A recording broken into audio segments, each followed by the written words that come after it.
Welcome to the Week 12 NFL Gambling Prop Bet and DFS show. I am Jim Coventry from RotoWire. You find me at Jim Coventry NFL. This is John Ryan. You find John at John Ryan Sports 1. John is a master handicapper, 28-year pro bettor with gambling.com. Company I work with RotoWire. In the last 24 months, John has 74% success rate against the spread on his max bets. He's been 65% in the NFL over the last 3 years. John, you keep churning out winners at well above the acceptable rate. And today we're going to start out with one of your NFL games. And we have the Packers against the Eagles. Now, the Packers had that big game 2 weeks ago, and they came back against the Cowboys. They got kind of put back in their place by a physical Titans team last Thursday night. The Eagles, on the other hand, couple weeks ago, they dropped the Monday Nighter, their first game. They almost lost to the Colts, made a great last-second comeback. John, tell us about this game and who you like and why you like them. Well, this game got my attention right away, Jim, and thank you very much for that introduction. You're the go-to guy for player props. And again, last week, I cashed in DraftKings, so I'm going to have to, figure out a way to send you, a large container of sample IPAs or whatever wine you like. Is I'm starting to get to that point now where the week after week, the value is just incredible. And that means that people who are watching right now, DFS, your lineups, DraftKings, he's the one guy to go to. You can stop going to all the other ones too and save yourself an awful lot of time because this guy cuts through and gives you the best advice on the planet. Thanks, John. But you got it, man. In the matchup here, the line opened at 6.5, and right away I'm like, what? Why? Wait, this is Aaron Rodgers. He's still quarterbacking for the Green Bay Packers, right? And I was really confused on the pricing of the game. It just seemed like too short a line and too easy to take Philadelphia. Well, there's a saying that if you're going to lose good money, put it on a good team. Philadelphia is a very good team. They struggled last week. Jim, you may remember I was on the Colts last week. I thought I had a money line winner there. Unfortunately, you did. Kind of took that away from me, but that's the business. You grind this out week after week, and that type of win for a team with one loss coming off their first loss of the season is monumental. That locker room has to be buzzing, and their thoughts of making it not just to the playoffs but the Super Bowl has to be there. I can't imagine how good it must feel to be a Philadelphia Eagle. On the other side of the equation, the visiting locker room is toxicity, plain and simple. Nobody to blame, in my humble opinion, other than Aaron Rodgers, and he can blame himself for disrupting the team the way he has with his comments that continue, and it's getting very tiresome. I almost hope that he retires, Jim, and he replaces Jesse Palmer on The Bachelorette in Paradise. I think it'd be much more entertaining, at least. I mean, then he could give out relationship advice. He'd probably be an expert in that too. Anyway, seriously. Philly's defense is the story again here. I think they're going to take they're just going to tear apart that offensive scheme no matter what they bring to the game. And I like Philadelphia quite a bit here. Philly ranks number 4 in points per game, 26.3, number 5 yards per game, number 5 in points per play. That's the number of plays it takes to generate 1 point on the scoreboard. Is a very powerful metric that measures the efficiency of both the defense and an offense. And they're light years better than the Packers, who, by the way, in that points per play category, Jim, they rank 25th. 25th. Wow. It's not good in Green Bay. I think this is a very short, cheap line that I actually am believing in. It's not a contrarian bet opportunity where Aaron Rodgers is going to rise to the occasion and resurrect his team. The Packers are not going to make the playoffs. If they did, it would be a monumental first. So I think Philadelphia just steamrolls them. I like Philadelphia first half and full game. That's an excellent call on that. And you had the whole analysis. And when you mentioned that Eagles defense, if the Packers even want to try to get Allen Lazard and Christian Watson going, good luck against Darius Slay and James Bradbury. That's a negative matchup. And the Packers, although they try to commit to the run game, with the Eagles, it's an overreaction. They're not good against the run. It took Washington like 100 carries to get the 200 yards. They were very fortunate churning out third downs. And last week we saw the Eagles basically held Jonathan Taylor in check. He got to 85 yards, but it took like 24 carries or something like that. So, yeah, this run defense will be fine, but I love the call on that. John, I'm going to go through some prop bets here. And, John, what I'm learning a lot, we're always learning. We're trying to improve. And what I try to see is a lot of times we have a player. Let's take, for instance, we'll look at the Buffalo Bills against the Detroit Lions on Thursday. Stephon Diggs ended up with an okay game because of the last drive. But the Bills were facing the worst pass defense in the league by far, and they were without their best corner. And they have one of the 3 worst pressure rates in the league. This should have been a game where all of the passing game options went off for the Bills. But they didn't. Like I said, Diggs barely got decent numbers because of the last drive. But they shut him down for 3 quarters. It's like, how can the worst pass defense in the league with no pressure do that? And then we think about this. Teams can sell out to stop something, which means they'll get beat by everything else. Isaiah McKenzie won the game for them. It was really his first really good game of the year. He had a decent game earlier in the year, but you could take something away. And when we predict these games, we can make a guess, but we never know how effective it'll be, how they'll do it. So when we're going into these props, John, I'm trying to take a couple of things. I'm trying to take the player himself's recent trends. I'm trying to take the opponent's trends, and I'm trying, especially when I'm looking for an over, I'm trying to look for a defense that is unlikely to key on that player because we want to try to take as many variables out. So the first one, this is the only under, and I don't like unders and prop bets usually because there's a lot of volatility with one big play, but Latavius Murray under 61.5 yards. And now they got rid of Melvin Gordon last week, so it's like, well, he's the guy. Well, all right, Latavius Murray is 32 years old. His first 2 weeks back, he was fresh. He had fresh legs because he hadn't played all preseason, and he ran for 4.73 yards per carry. But once those 2 weeks were in, his 32-year-old age is back. He's under 3 yards a carry since. Basically, he can't move the pile at all. Now, in the last 2 games, he's had 14 and 17 carries against very favorable matchups in Las Vegas and Jacksonville. He hasn't hit 50 yards in either of those games. Now, the team he's facing, and so, oh my gosh, I took it right out in front of me. Carolina Panthers. So the running backs who have gone over 61 yards, his prop number this year, Nick Chubb, Jeff Wilson, Joe Mixon, and Saquon Barkley. That is not Latavius Murray's class. The players that Carolina's held under, Alvin Kamara, James Conner, Leonard Fournette, Kenyon Drake. Those players are in Latavius Murray's class. So those trends all spot. And there's no way that Latavius Murray, well, if there's, with Russell Wilson not being able to throw, Carolina actually would look to try to slow the run game and say, Russell Wilson, you can't beat us. All right, next prop, Jeff Wilson over 80.5 yards. Now, they're facing the Houston Texans. This is by far the most generous run defense in the league. And the problem here is they can't try to stop Jeff Wilson because there's a man called Tyreek Hill. There's a man named Jalen Waddle. They are going to require the focus of the defense. So Jeff Wilson, his first game with Miami 3 weeks ago with the bye, 9 carries, 51 yards. They eased him in. Second game, he got those 17 carries, 119 yards, and Raheem Mostert is sitting this one out. He's doubtful. So that means Jeff Wilson's going to flirt with 20 carries. Now, teams against Houston, Antonio Gibson, 72 yards. Brian Robinson, 57. Together, they had 130. Barkley, 152. Miles Sanders, 93. Derrick Henry, 219. Josh Jacobs, 140. The list goes on. Anybody who is somebody goes over 80 yards against this defense. Jeff Wilson's the third to make it in a row. Next one, Mike Evans over 59.5 yards. So Cleveland, when facing big perimeter receivers this year, these have gone over that 59.5 yard threshold. Gabriel Davis, 68 yards. Wow. Devontae Parker, 64 yards. Mike Williams, 134. And Corey Davis, 83. The only receivers who are big perimeter receivers who went under 59.5 yards, Drake London, because of his quarterback, only 17 yards, and George Pickens, 39 yards, because of his quarterback. Well, Tom Brady's the quarterback here. We don't have an issue. Mike Evans sails over.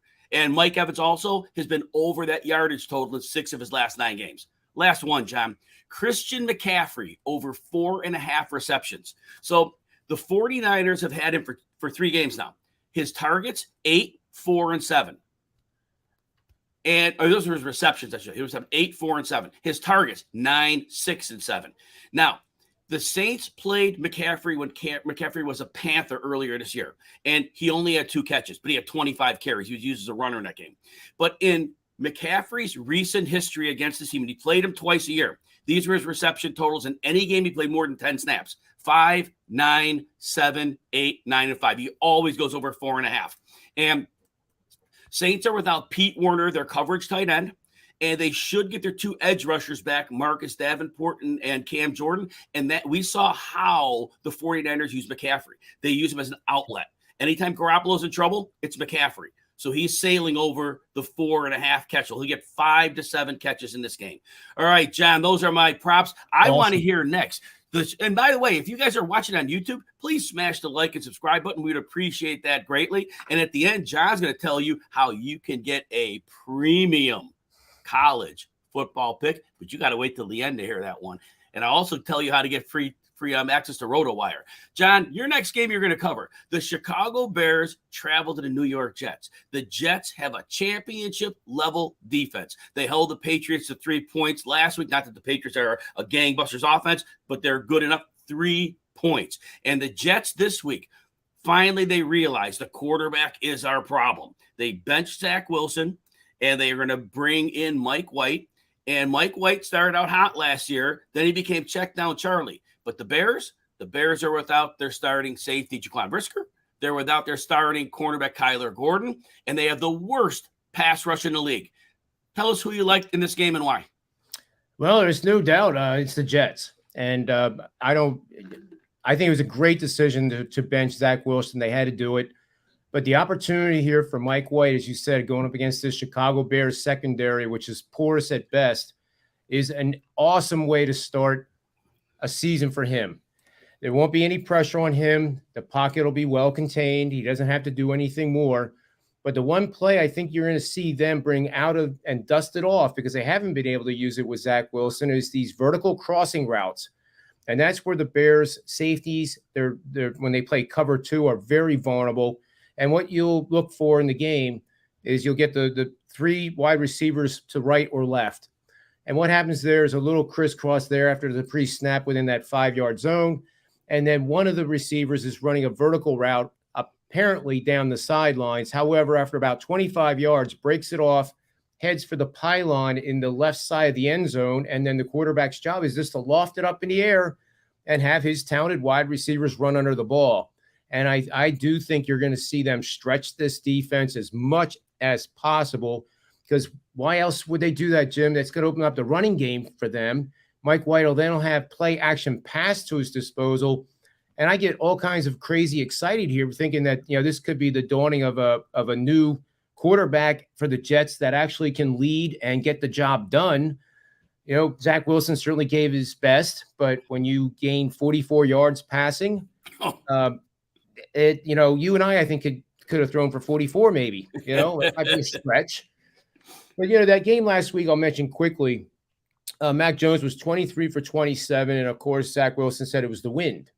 Well, it was the wind, because the passes that Mac Jones were completing were short in the flat, easy to complete in high wind conditions. Not everybody throws the football like Tom Brady with an unbelievably high spin rate. And the Jets' play calling was also to blame in that game, but Zach Wilson doesn't have the spin rates to get that kind of a throw to be accurate. Mike White won't have to worry about the wind like it was in New England, and I think they get it done. The Jets' defense, again, not to belabor the point, Jim, but you're right. That defense is very good now, and I've said it for about 4 or 5 weeks in a row. They are nowhere close to their potential peak game of performance. I think that is yet to come this season. And I still believe the Jets are going to be a playoff team that nobody wants to play in that first round. So I think the Jets here win easily by double digits. And first half line is also looking very tasty to me. And John, we didn't even touch on the point that Justin Fields is hurt. He may not play. And if he plays, can they really run him on design lines with a dislocated left shoulder? I don't think you could run him 15 times. And if he's in and he's a pocket passer, they're in trouble. If he's not in, and Trevor Siemian is, they're even in worse trouble. And that is beyond your analysis. That even takes us a step further, that this is as good of a play as it gets. John, those are two great winners you've given us here. Remember, hang in to the end. John's going to give you a tip on how to get an elite college football play today. I'm going to go over some DFS. I'll give you about 4 players per position, but I'll give you a real quick hit analysis on each. So, look, some of these are going to be obvious, but I'll tell you why they're big plays. Patrick Mahomes against the Rams. The Rams stuff the run. They're much weaker against the pass, and they have not pressured the quarterback. They're below average this year. Mahomes picks them apart.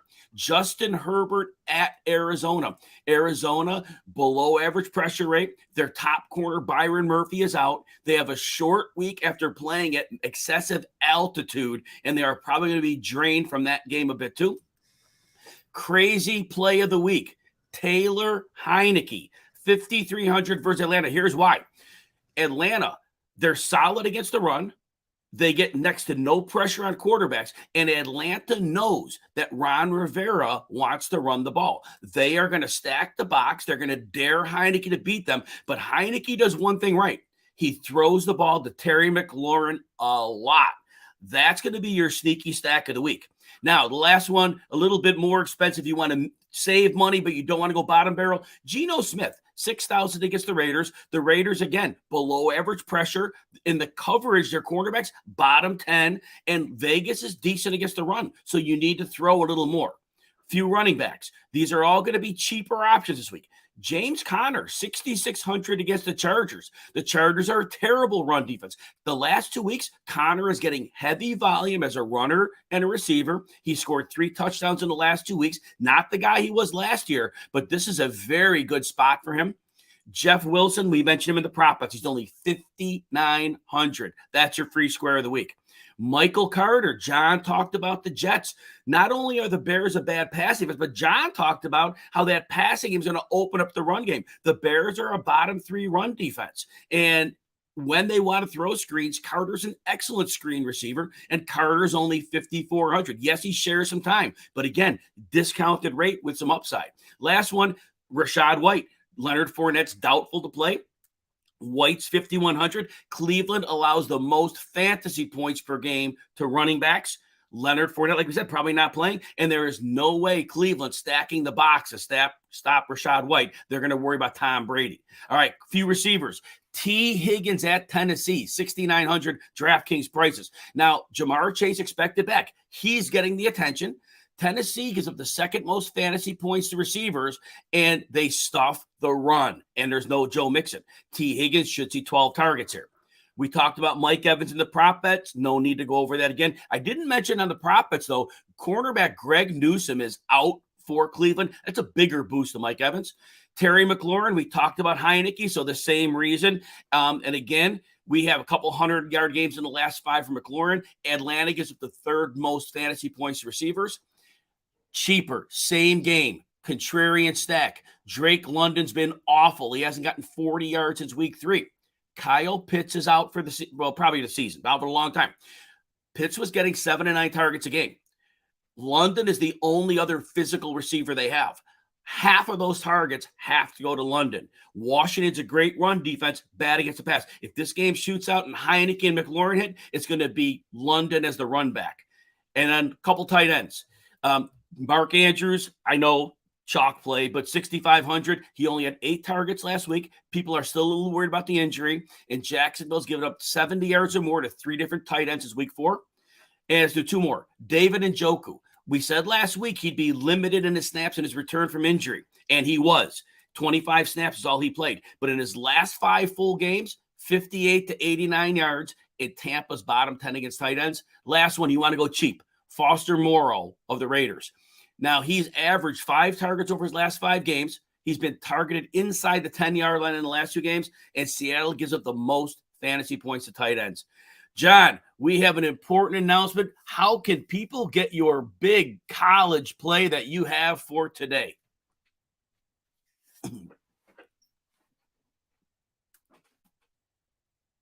I think you're on mute, John. John, are you on mute?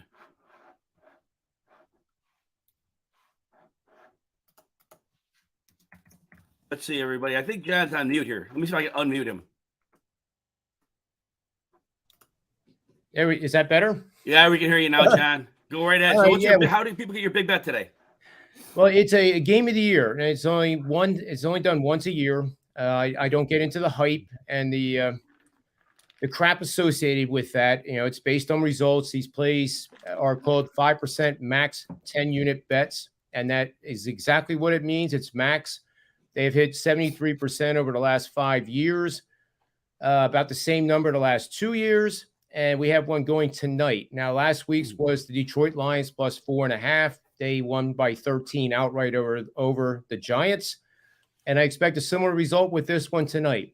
But as a cautionary thing, these lose 27% of the time. So, Jim, I've thought about doing a promo where get my 10-year game of the year. It loses 27% of the time. And see if it catches people's attention. Like, what is this guy talking about? But, it's like I always like to say, you bet with your head, not over it, and you have fun with it. It's most important to have fun and bring some entertainment that you wouldn't have if you didn't have a little bit of cabbage in the game. There's no doubt about it. Remember, you can catch John Ryan at John Ryan Sports 1 on Twitter. You can catch me at Jim Coventry NFL. If you're watching on YouTube, please smash the like and subscribe. If you want 2 days free access behind a RotoWire paywall, you don't even need a credit card. Just go to rotowire.com/try, hook you up for 2 days, see all the great content we have to offer. And we had a great comment in the chat. Thank you very much. For everybody, best of luck, and let's cash our bets in week 12.